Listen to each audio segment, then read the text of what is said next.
If you want to know where the world is going, don't look at what people are saying. Look at what the smartest money on the planet is doing. Today we have a story that spans from the deep earth mines of Australia to the kitchen tables of America. Stand by for the news of a refining revolution. Stand by for a story of why silver is currently the most stressed out element on the periodic table. We start at part 1, Global Central Banks Shopping Spree.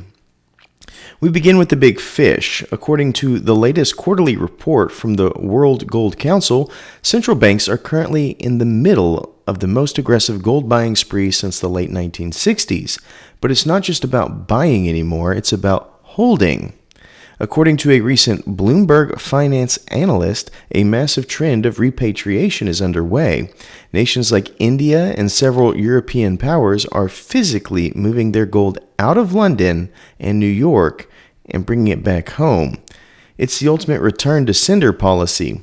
They aren't just trusting the receipt anymore, they want the weight in their own hands. Part 2. Now let's talk about where this stuff comes from. According to a 2026 mineral commodity summaries from the U.S. Geological Survey, you know that is the USGS, global mining output has hit a plateau. We aren't finding the easy gold anymore. According to Metals Focus, the leading precious metal consultancy, the real bottleneck isn't just the digging, it's refining. The world's elite refineries in Switzerland and the UAE are currently running at near peak capacity. Why? Because the market is demanding traceable, ethical, ultra-pure metal. According to the London Bullion Market Association, you know them as the LBMA, the cost turns raw door bars into investment-grade bullion.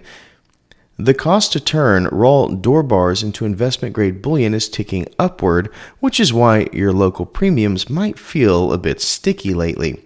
Door bars, or gold or silver door, are semi-pure, unrefined bars of gold and silver, typically 50 to 90% purity, produced in mine sites for easier handling, transport, and further refining into pure bullion, differing from smooth standard bullion bars by their rough variable composition and rougher look, often containing base metals like copper, zinc, and lead. Part 3, moving on to my favorite, silver, the metal that is trying to do two jobs at once. According to the Silver Institute's 2026 interim report, we are entering the 5th consecutive year of structural deficit. We are literally using more silver than we are pulling out of the ground. According to the International Energy Agency, the IEA, the green energy transition is eating silver for breakfast. Every solar panel, every electric vehicle, and every 5G tower requires silver. Silver is no longer just poor man's gold, it's high-tech fuel. I've reported on quantum dot technology as a possible remedy for the use of silver in solar panels, but the time and feasibility it would take to scale that tech across the industry is still vastly unknown. According to Kitco News market analysis, this creates a huge tug of war.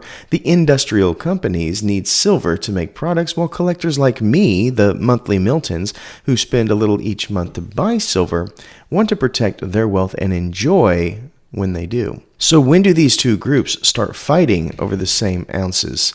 When do you start fighting large contract investors to get a hold of silver or gold? Well, in my opinion, that's when the fireworks start. We saw the squeeze that happened in the past 6 years when investment firms like BlackRock scooped up a quarter or more of the homes, and how it has really impacted the middle class. How will individuals win a battle against million-dollar contracts for silver? Will it come to that? Part 4. Back at home in the United States, we're seeing a sound money movement that is faster than the Wild West wind. According to the Sound Money Defense League, over a half of the U.S. states have now removed sales tax on gold and silver, but the real news is the depository trend, as we've covered recently. Following the success of the Texas Bullion Depository, states like Tennessee and Wyoming are currently debating bills to create their own state-funded vaults.